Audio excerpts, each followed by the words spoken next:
Okay, so in this video, I want to talk about cluster munitions. There's a lot of bad information about what cluster munitions are and who's doing what, and then are they banned, and did Jen Psaki say this? I'm going to go over a half dozen videos and a couple of articles to show you what you need to know about cluster munitions. So we're going to start with NBC News, and they'll just set the table for us, and then we'll move from there. So here we go. Is sending cluster bombs to Ukraine as part of a new military aid package. The Pentagon announcing the move today after President Biden signed a waiver to transfer the controversial weapons. Cluster bombs have been banned by more than 120 countries, but that list does not include the United States, Ukraine, or Russia. NBC Okay, News so that's the Pentagon first correspondent and most Courtney Huey important thing joins us that now. when you talk about they're banned in other countries, the US, Russia, and Ukraine did not subscribe to that treaty. So there's 123, I think, countries that have signed on to this treaty. We're not part of it, but neither is Russia, neither is Ukraine. So you can set that one safely aside. Now, Courtney, this is a big deal. Can you explain for viewers how cluster bombs work? And the United States, they actually really have not used these in quite a while, even though they have them in their possession. Remind us when they were last. And this treaty, by the way, was only in 2010. So it's not like it goes back to World War II or anything along those lines. It's a fairly new innovation. And I understand why it's there. Now, before they go on, I want to say this. Somebody asked me about cluster munitions in my live stream on Saturday morning. I said I have mixed emotions about it. There is potential for great harm with it, but there's also, with everything that you do, you have to ask, well, if you do this thing, then you get this outcome. But what if you don't? Like, what's the alternative? And that's what we have to wrestle with. Can civilians be hurt by this potentially later on? Yes, you have to be really careful with it. But you know, the Russians have mined the area about the size of the state of Florida. Like that's what within their control of what they've been trying to mine. And Ukraine's only about the size of Texas. So it's a lot of land that they're going to have to demine anyway. So can cluster munitions be helpful as opposed to harmful? It looks like it could be a net positive. And one of the ways they can be a net positive is without any air cover, using cluster munitions on the trench lines and the minefields that they have to overcome in order to get through. It could be potentially life-saving to Ukrainian soldiers. So, okay, with that being said, let's hear what she has to say. Last used. That's right. And that was actually one of the questions that we just put to Dr. Colin Colley, the head of the policy director here at the Pentagon, and he didn't have an answer for that. He wasn't sure. He said he does believe they've been used in the recent past, like in the last 20 or 30 years, but he didn't have an answer for that for us. Now, as for how these things work, think of it as a warhead that when it explodes, it releases a whole bunch of additional sort of smaller munitions or bomblets, and they have two main missions. One is what the military calls anti-armor. In those cases, the little bomblets, they fly really fast, and they're really hot. It's called sort of a shape munition. It has the ability to pierce through an up-armored vehicle. The next one is anti-personnel. You often hear about the military talking about frag rounds or fragmentation rounds. These ones, as they land or as they explode, they fragment up into a bunch of little pieces. So you have the bomblets that then frag into more pieces over a large area. The reason they're called anti-personnel, Ellison, you may imagine, is because they have the potential to do a lot of damage to an individual who might be standing nearby one of those explosions. Now, the reason these are so controversial is because when you consider these little bomblets, they don't always explode. Mm-hmm. Now, the U.S. says that, and it's called a dud rate, the number that are actually duds. The U.S. says the ones they're sending to Ukraine have a very low dud rate, less than 2.35%. Even with that. Now, that's really important to understand. So the ones that can hurt civilians later on are those munitions that haven't exploded, that they accidentally step on later or whatever. But the dud rate is very low, less than 3%. The Russians are also using cluster munitions indiscriminately now in Ukraine and have been for a long time. Their dud rate is upwards of 30%.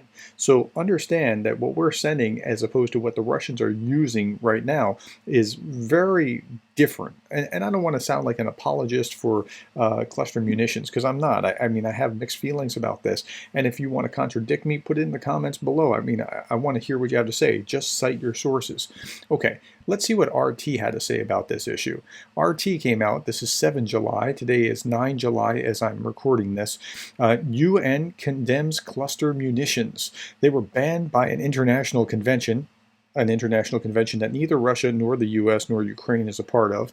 The world's body Secretary General has pointed out. Secretary General Antonio Guterres supports the Convention on Cluster Munitions, which, as you know, was adopted 15 years ago, and he wants countries to abide by the terms of that convention.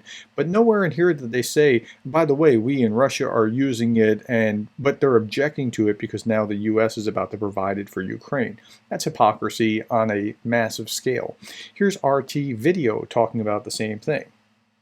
The US, which despite beginning to phase out cluster... Isn't that a clever title? US-ter violence? Yeah, it's the US that's violent. That's the problem. Munitions back in 2016, because of the risk they pose to civilians, Washington now reportedly plans to send those same controversial weapons to Kiev. Earlier, I was joined by my colleague, RT correspondent Shay Bowes, who gave me all the details. It's been rumoured for quite some time, and it's in the context of, I suppose, Ukraine's failing counteroffensive, that more and more weapons... How does RT keep getting these British, and I think he has an Irish accent, correct me if I'm wrong, but how do they keep getting these guys?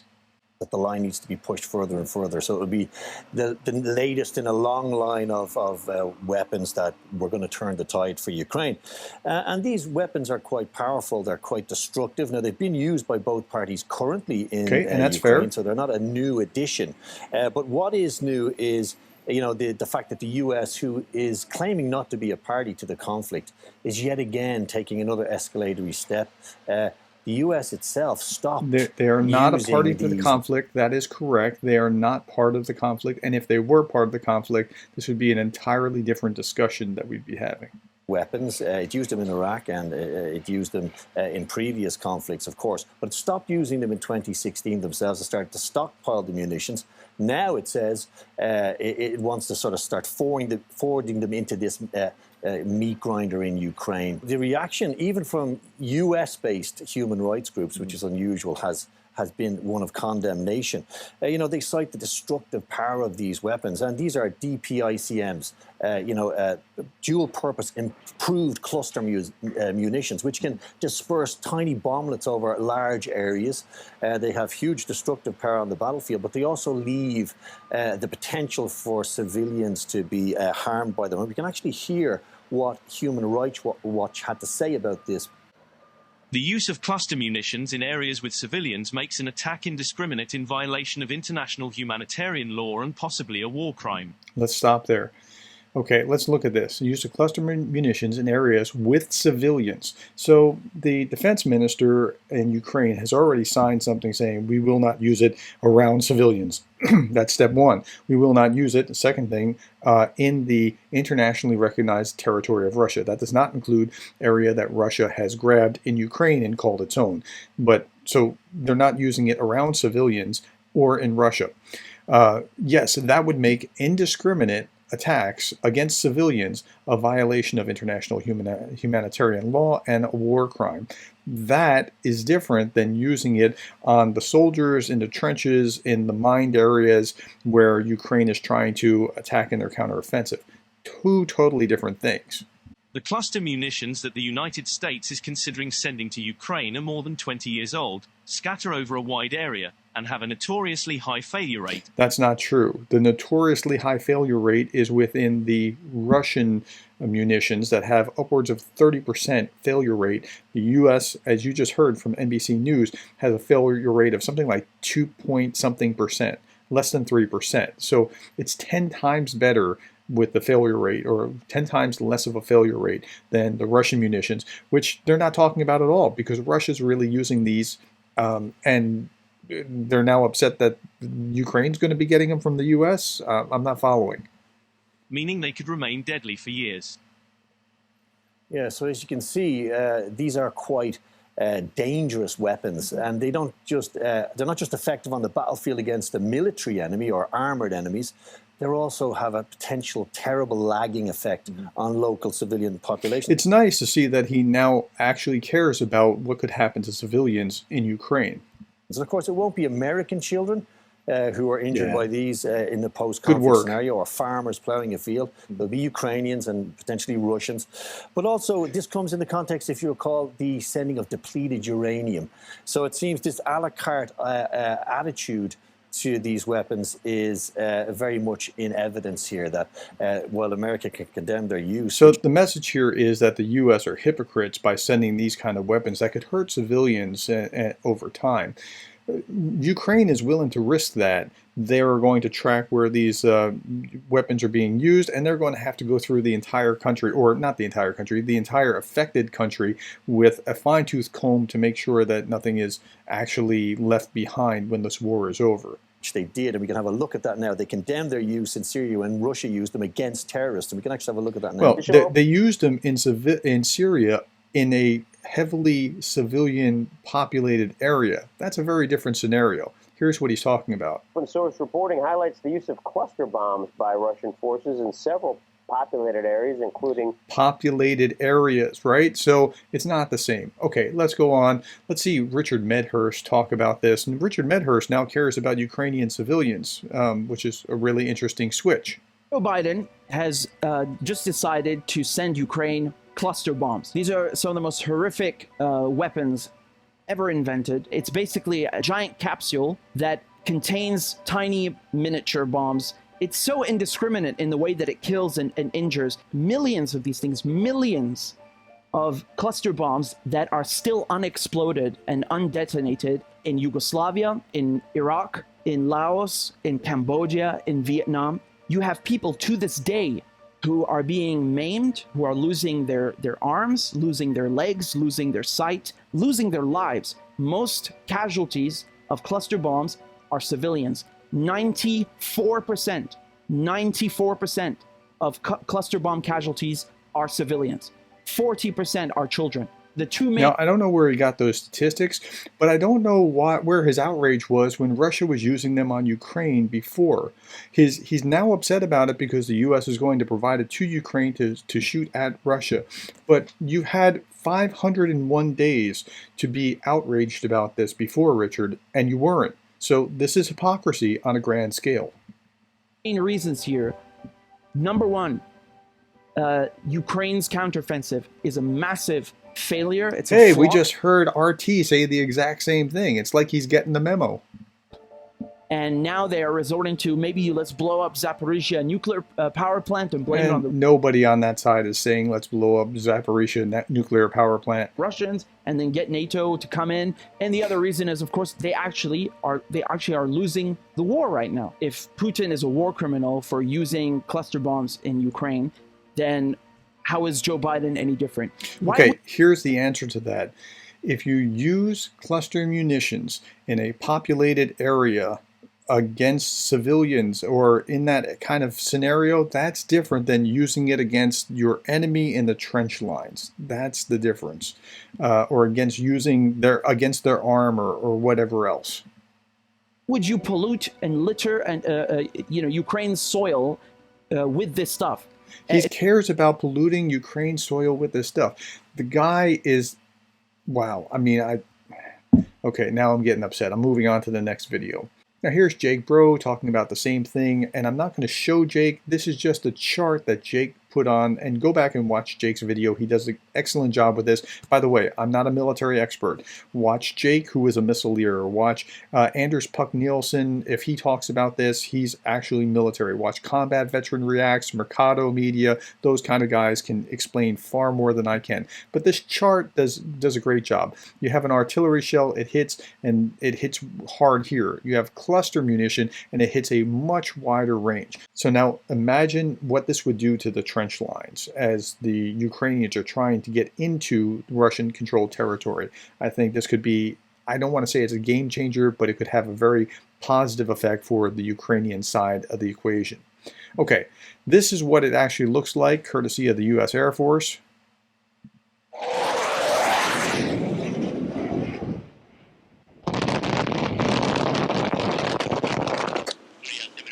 And again, if you're in the trench line, you probably want better cover than whatever you currently have right now with that coming down.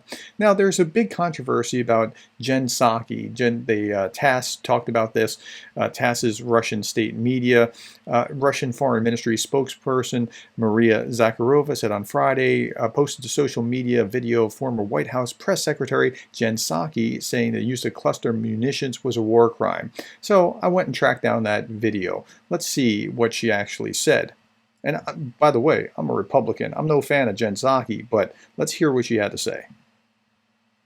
There are reports of illegal cluster bombs and vacuum bombs being used by the Russians.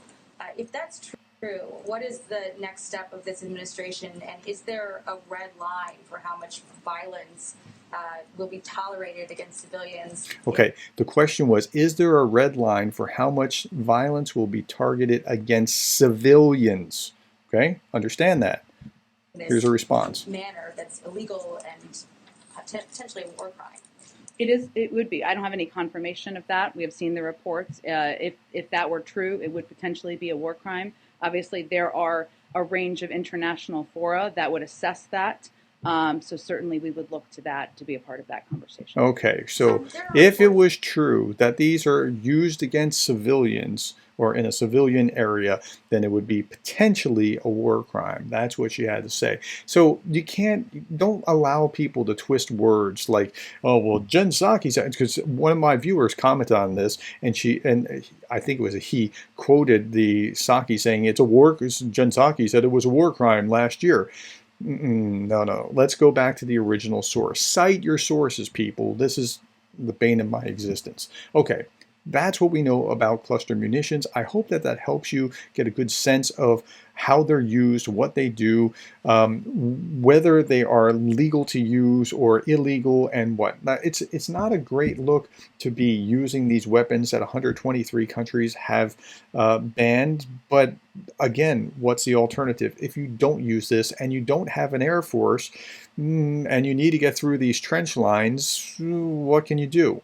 So that's where we are. Okay, thank you for your time, the likes, the shares, the subscribes, the coffees. Thank you more than anything for being the kind of person that cares about Ukraine.